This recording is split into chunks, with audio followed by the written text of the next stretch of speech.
أنفسنا وإن لم تغفر لنا وترحمنا لنكونن من الخاسرين ربنا لا تزغ قلوبنا بعد إذ هديتنا وهب لنا من لدنك رحمة إنك أنت الوهاب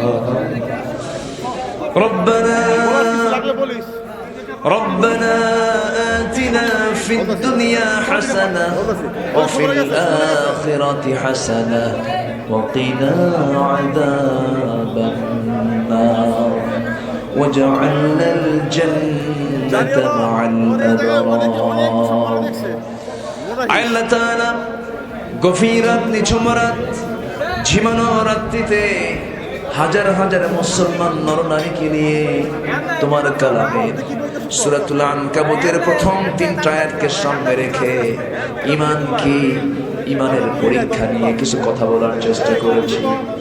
ঈমান শীর্ষক কিছু আলোচনা শেষান্তে তোমার শাহী দরবারে কাঙ্গাল ভিখারির মতো দুটো হাত পেতে আছি। আল্লাহ গুনার দিকে নজর দিও না, বান্দা মনে করে তামাম জিন্দেগীর সমস্ত গুনাহগুলোকে তুমি আল্লাহ আমাদের মাফ করে দাও।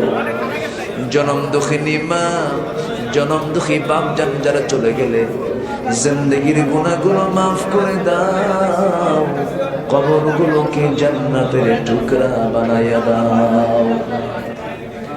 অনেক আলোচনা শেষ করে বাড়ি ফিরে যাব রে, বাড়িতে ফিরে গিয়ে সব দেখবো, কিন্তু মার দিকে তাকায় দেখবো মা আমার নাই, বাবা আমার নাই, বাবার ঘরে বাবা নাই, বাবা কবরবাসী হয়ে গেছে।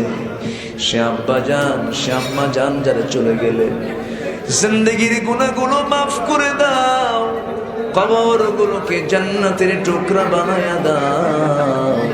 ও আল্লাহ, যেই মার চেহারার দিকে তাকালেই বরকতে তুমি ভরিয়ে দিয়েছ, যেই বাবার দিকে তাকালে বরকত দিয়ে ভরিয়ে দিয়েছ, আব্বা আম্মা যার দুনিয়াতে বেঁচে আছেন মেহেরবানি করে তাদের হক আদায় করার তৌফিক তুমি আল্লাহ দিয়ে দাও, তাদের প্রতি তোমার রহমত নাজিল করে দাও। আয় আল্লাহ তাআলা, আমার মা কত কষ্ট করে আমাকে লালন পালন করেছেন। আমি ছোট্ট ছিলাম, মার পেটের মধ্যে ছিলাম 9টি মাস। মা আমাকে লালন পালন করতে গিয়ে কত কষ্ট পেয়েছে। ভরা পেট, সেজদা দিতে গিয়ে সেজদা দিতে পারে নাই, সেজদা দিতে যায়া পেটটা মাটির সঙ্গে লেগে গেছে, মার লেগেছে পেটে। মা যখন খাইতে গেছে লাথি মেরেছি পেটের ভিতরে, মার করে যায় গিয়ে ধাক্কা লেগেছে, মার খাওয়া বন্ধ হয়ে গেছে। ও আল্লাহ, সে আব্বা আম্মা যারা চলে গেল কবরগুলোকে জান্নাতের বাগিচা বানাইয়া দাও। তুমি তো দোয়া শিখিয়ে দিয়েছ, চোখ বন্ধ করুন, হাত একটু উঁচু করে আল্লাহ শেখানো দোয়া পড়ি দিল থেকে মন থেকে আমার সঙ্গে সঙ্গে ঠোঁট মিলিয়ে মিলিয়ে চিৎকার করে করে আমার সঙ্গে বলুন, রব্বিরহামহুমা কামা রব্বায়ানি সগীরা, রব্বিরহামহুমা কামা ربياني صغيرا رب ارحمهما كما ربياني صغيرا।